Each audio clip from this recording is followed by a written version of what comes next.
Hey guys, welcome to day 3 of Anime Week. I hope you're enjoying it thus far because I sure am. Just know that these videos would have a month-long break in between them, but anyways, I love Dandadan. The anime was on my radar for a little bit, and then it came out, and I couldn't stop rewatching episodes. It was so good. Honestly, I wasn't as hyped for it as Nokotan, but it definitely hooked me more than Nokotan. I mean, it's mainly because the characters are so cool, and obviously it's a different genre, but still, the characters in the show are so fabulously done. Even for the first few episodes, where we mostly only know about Okarun and Momo, they are still very charismatic and fun. If you don't know about the show, basically it's an occult alien paranormal comedy where two kids, one who's big into ghosts and the other who's big into aliens, have to deal with ghosts and aliens from real folklore. It's really creative and the opening theme is incredible. You've probably heard it.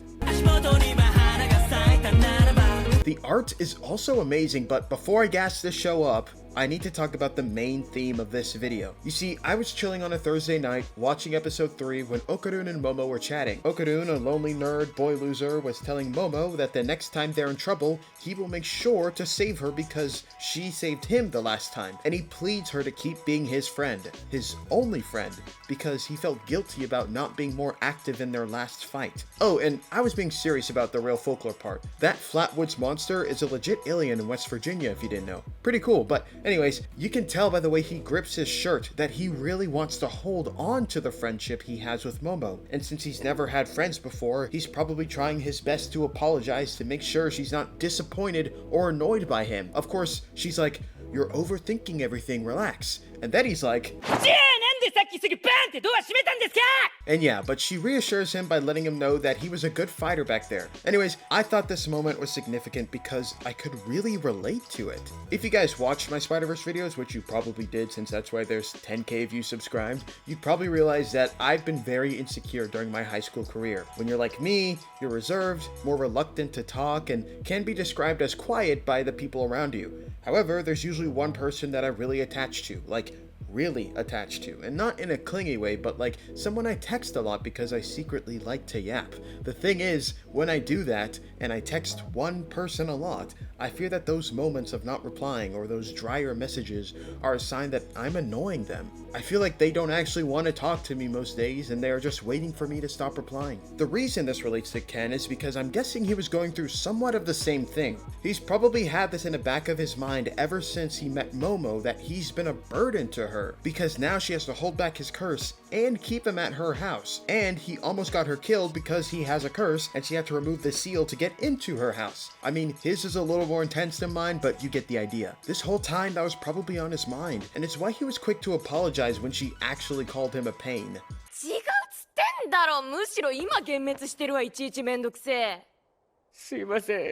So what's the point of this video? He's a little insecure, so what? Well, this is where you guys come in. I want you to think of any times you may have felt like this, and if you can't, think of any times your friends may have felt like that while I continue this video. I think this is a good setup for a future revelation between the two. I haven't read the manga, so I don't know if there's any romance down the line, but I can definitely foresee a great friendship. I mean, I know the opening is a little silly, but just looking at some of the clips, there's a part where Momo and Okarun are dancing together, and even at the end where they're leaning against each other. First of all, the art is amazing, as I stated earlier, but also, I think there's such an intimate partnership here. Having someone literally hold you together for so long without asking for really anything in return. I like this dynamic of two losers who are like the only people in the world who have to deal with this supernatural stuff because it's quite fresh and really unique in my opinion. I mean, the cast is definitely going to get bigger, but still, I like it. Momo was a girl who was just messing around, couldn't keep a boyfriend, and then she defended an otaku who got her kidnapped by aliens. And they shared such a bizarre moment together that there was no way they didn't bond over this. I think this moment where they pass back and forth Ken's clothes shows that these two will look out for each other without inhibition.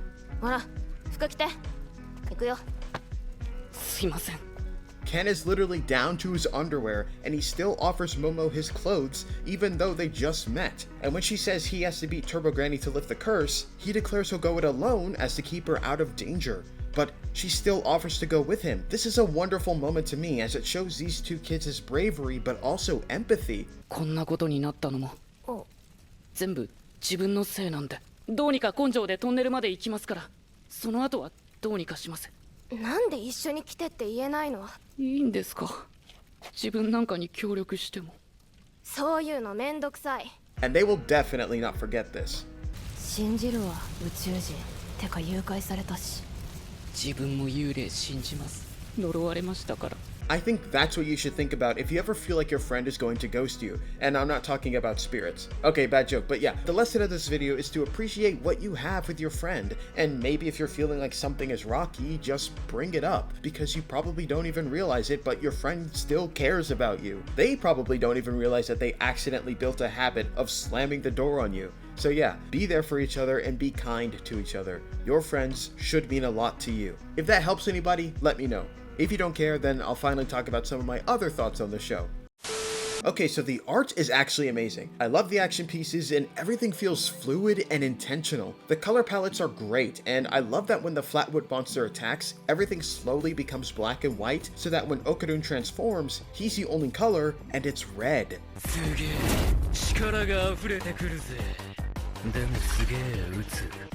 It really adds to the supernatural aspect, and I thought that was a really creative choice. I also like how the alien is also considered an evil spirit. I think it's cool that they mash up the horror aspect of aliens and spirits on Earth. Honestly, 7th grade me would have loved this show because I was obsessed with alien footage and stuff like that as a kid. I think the horror aspect is also pretty good. Though it isn't just straight up jump scares, I think there are a ton of eerie moments. Like when the aliens were in that building with Momo, or when the spirits were silently running towards Momo, or when Turbo Granny talked to Momo while Okarun was on a toilet. She really goes through a lot, huh? But also telling someone that you're letting their loved one pick how they die is so creepy. I love it. I also like that moment where the monster rings the doorbell. I think there's a well-crafted sense of stress that is built up with the atmosphere literally changing. I had no idea what the extent of the kids' powers were, so I was in blind for this ride, though I knew they wouldn't die so early on. Still, it was pretty intense and very fun, adding to the thrill of the episode. Also, with Turbo Granny threatening Momo's grandma, I think it adds a new depth of motivation for both Okarun and Momo, which aids the story very well. And I like the dynamic that Momo and her grandma share.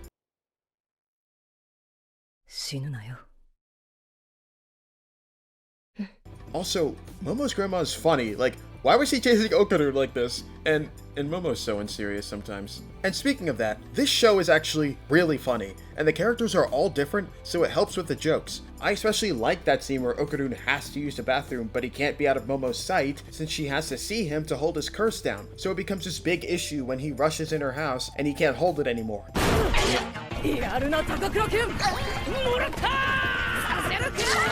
Also, the characters that aren't Boy Loser and Girl Loser are so insane, like Momo's grandmother, and I can't wait to see how the other people in the opening credits will act. Oh, and speaking of her grandmother, apparently her English voice actress plays Saber in Fate. I didn't watch the show in English, but I heard a clip and was like, that's Saber Alter!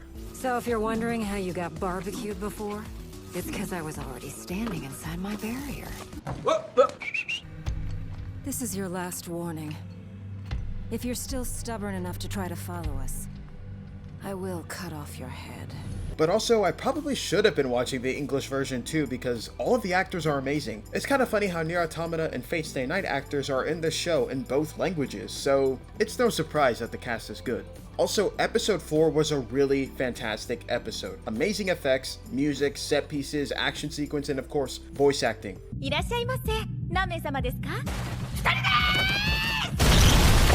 Also, this episode has some really creative sequences in it, like when Momo thinks of her grandma's words at the beginning, we see it through her eyes. Literally. And they're genuinely creepy parts. And Momo has so much aura, it's insane.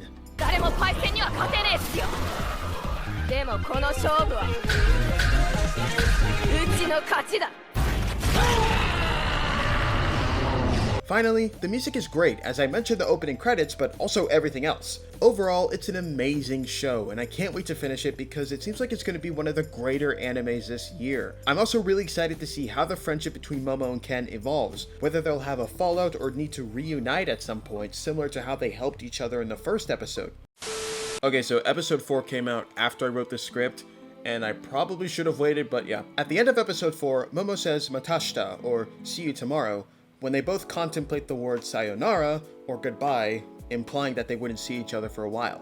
They don't want this to be a goodbye deep down, especially after all they've been through together. And the fact that Momo is the one to say she'll see Okarun tomorrow means she does consider them friends, which is amazing because when they first met, she said they weren't friends. and hopefully that should be enough for Okarun to put all his worries away, though them fighting Turbo Granny and the location-bound spirit together should be proof enough. So yeah, here's to an amazing friendship. Honestly, I should start picking up manga and light novels because there are so many stories that I want to read, such as I Parry Everything, Chainsaw Man, Fate Extra CCC Foxtail, Dungeon Meshi, and now this. Truly a really fun show, and I can't recommend it enough if you want a new anime to watch. Though it's already really popular, so I hope it gets a season 2 confirmed, especially if they leave it on a cliffhanger. Anyways, with that being said, that was day 3 of Anime Week. Stay tuned because tomorrow there will be a video on Kill la Kill, my favorite anime. If you enjoyed this video, be sure to leave a like, comment what else you want to see, subscribe if you're new, remember to be there for your friends, and I'll see you guys tomorrow. Peace out. さようなら。オカル